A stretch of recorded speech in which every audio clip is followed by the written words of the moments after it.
एका अत्यंत शांत आणि सामान्य दिसणाऱ्या शहरात अचानक एक अशी गोष्ट उघडकीस येते ज्याचा कोणी विचारही केला नव्हता।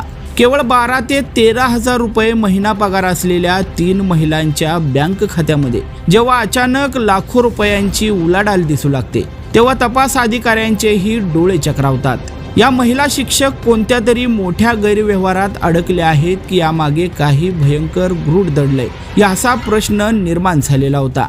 ज्यांच्या हातात समाजाचं भविष्य घडवण्याची आणि विद्यार्थ्यांना संस्कार देण्याची जबाबदारी होती त्याच महिला शिक्षकांच्या बंद दाराआडच्या काळ्या कारनाम्यांचं सत्य जेव्हा समोर आलं तेव्हा संपूर्ण राज्य हादरून गेलं होतं।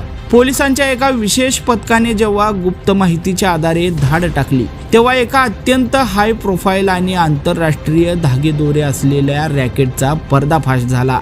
नेमकं काय आहे हे संपूर्ण प्रकरण पाहण्यापूर्वी लगेचच येस प्राईम न्यूजला सबस्क्राईब करा आणि त्यानंतर बेल आयकॉन दाबायला मात्र विसरू नका।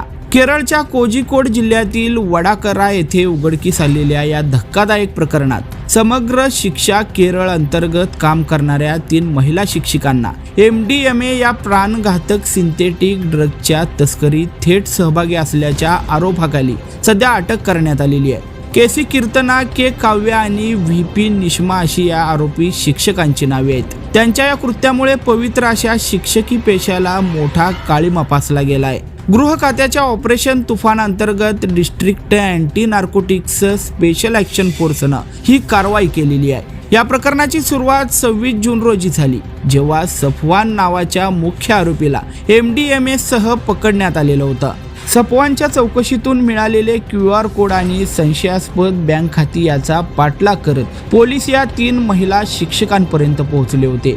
मुलांना शिकवणाऱ्या काव्याला आणि 28 जुलैला ट्रेनर निष्माला पोलिसांनी बेड्या ठोकलेल्या आहेत।